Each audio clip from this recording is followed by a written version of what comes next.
All right, today we're diving into a really thought-provoking idea, one that might challenge how you see things. It's the concept that the life we experience, all of it, is a direct consequence of our own actions. Now, that's a bold claim, so let's unpack what it really means together. So let's start with a feeling that I'm guessing a lot of us know all too well. Have you ever put your absolute all into your relationships? You've tried to be a good person only to end up feeling like this? Just used, lonely, maybe even completely abandoned?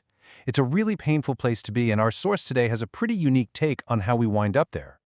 So here's the core idea from our source material. Your life is your consequence. Now hold on, this isn't about blame. It's really about recognizing the incredible power we have to shape our own realities, both the good stuff and, the bad stuff too. So how does this actually work? Let's take a closer look. And here it is, laid out plain and simple. This is the central message. The idea is that everything, from our biggest wins to our deepest hurts, actually stems directly from us. It suggests we're not just passengers along for the ride in our lives, but we're actually the architects of our own experiences. To really get it, let's look at some specific examples. Okay, so how does this whole idea play out in the real world?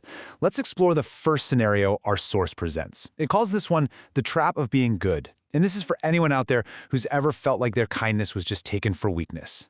Our source offers a pretty surprising diagnosis here. The problem isn't that you're a good person. No, not at all. The problem is being good without filters.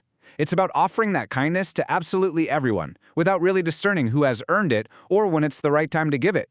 And here's where we see that direct link. You can just draw a straight line. The action, giving your goodness to everyone without a filter, leads directly to that painful consequence, feeling depressed, alone, and totally used. The source makes it crystal clear. One causes the other. So here's the crucial point. By not setting boundaries, by not using discernment, you've actually created an environment where it's just, easy for you to be used. You see how that reframes the whole situation? It shifts the perspective from something that happened to you to something that your actions actually created. All right, let's move on to our second example and see how this idea builds. This one's all about what the source calls the illusion of control.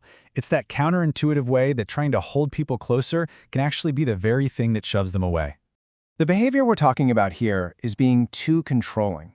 You know, that impulse to keep everyone in check, to kind of manage their lives and hold them in this really tight bond that doesn't actually allow for their own freedom or their own purpose. And again, look at this direct and pretty ironic consequence. The very act of trying to keep everyone bonded and under your thumb results in the exact opposite outcome. People feel like they have to ditch you, to break free, and just go their own way. So, why does this happen? Well, according to the source, it's because everybody has their own purpose, right? Their own path to walk in life. And when you try to control them, you're basically getting in the way of that fundamental journey. Sooner or later, they're going to break those chains to follow their own destiny. It's inevitable. And there it is again. The responsibility is brought right back to you. The very act of trying to force a connection through control is what ultimately created that detachment. It's such a powerful way to reframe a super common relationship dynamic, completely turns it on its head. Okay, so if being good without filters leads to being used and being controlling leads to being abandoned, what's the solution? What are we supposed to do?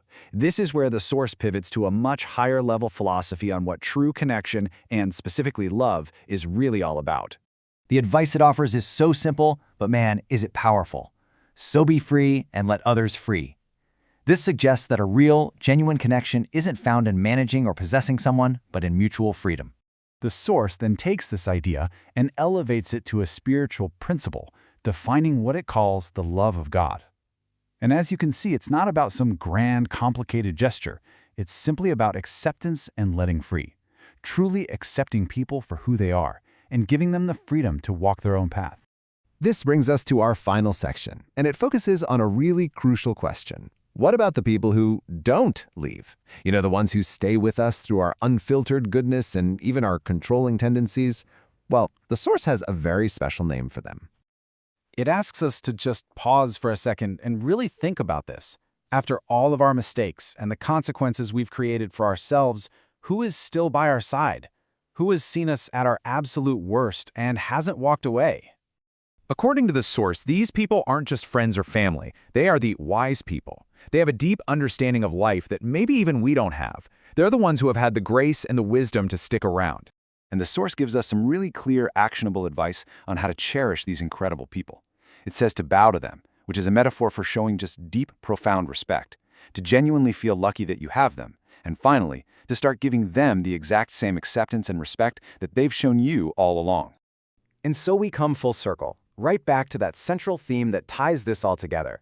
And remember, this isn't meant to be some harsh judgment. It's actually a profound message of empowerment. Because if your actions created the negative consequences, that means you also hold the power to create positive ones, just by choosing differently. So we'll leave you with this final thought to really reflect on. If your life is a mirror, just reflecting your own actions and your own mindset back at you, what is it showing you right now? What consequences have you created? And maybe more importantly, what will you choose to create next?